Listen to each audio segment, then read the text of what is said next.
కర్మ. నేను చూశానండి, నేను యథార్థంగా చూశాను ఒక హాస్పిటల్లో. నేను దీన్నేమి హాస్యంగా చెప్తున్నానని మీరు అనుకోకండి. 3 మంచాలలో మధ్య మంచం ఆయన వెళ్ళిపోయాడు. నేను చూస్తున్నా, ఎవరో కాదు మా బంధువే.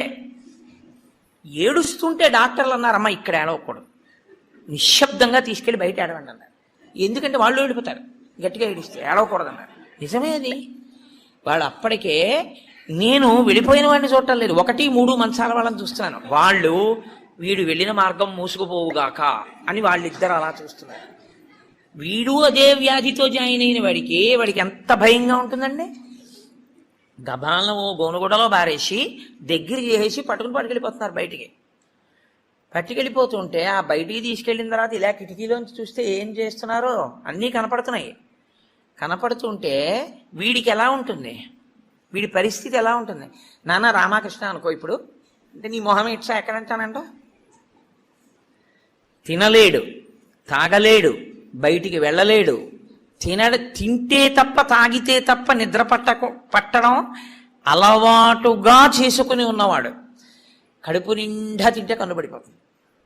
అందుకని రాత్రి అయ్యేటప్పటికీ బాగా తినేసి పడుకోవడం, నిద్ర అయిపోవడం, మళ్ళీ లేవడం, మళ్ళీ తింటూ ఉండడం, ఇది అలవాటు అయిపోయింది చాలా కాలంగా. ఇప్పుడు కాదు, కోట్ల జన్మలుగా జీవుడు అలవాటు చేసుకున్నాడు దీన్ని. ఇప్పుడు తినకుండా తాగకుండా ఈశ్వరుణ్ణి నామం కూడా చెప్పు, ఇంతకన్నా క్లేశం ఇంకోటి ఏముంటుందండి? తినద్దంటే క్లేశం, తాగద్దంటే క్లేశం. పోనీ తినద్దు తాగండవు, తాగద్దు తినండవు.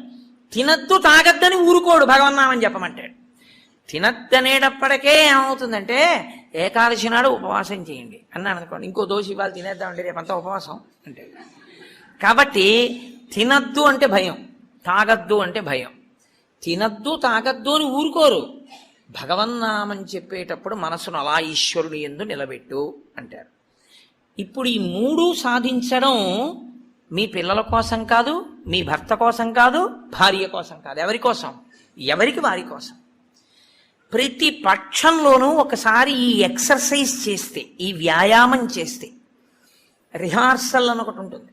అంటే చూడండి, ఒక నృత్య ప్రదర్శన చేసేవాళ్ళు 10 మాటలు బయట వేసుకుంటారు. ఒకసారి ఇలా వేద్దాం, ఇలా వేద్దాం, దాన్ని తీసుకొచ్చి చిట్ట చివర ఒకసారి రంగస్థలం మీద వేసేస్తారు. అలాగే ప్రతి పక్షంలోనూ ఒకసారి రిహార్సల్ వేస్తాడు. వెళ్ళిపోయేటటువంటి పద్ధతిని ఊహ చేస్తాడు. ఏమీ తినడం, ఏమీ తాగడం, ఈశ్వరుణ్ణే స్మరిస్తూ ఉంటాడు. ఇప్పుడు ఇది క్లేశపడిపోతూ ఉంటుంది. మనసుని మాత్రం ఈశ్వరుని ఎందే పెట్టుంచుతాడు. ఇది బాగా అలవాటైపోయింది. ఆ రోజు వచ్చేసింది, తినకూడదు తాగకూడదు, ఈశ్వరుడి మీద మనసు పెట్టాలి.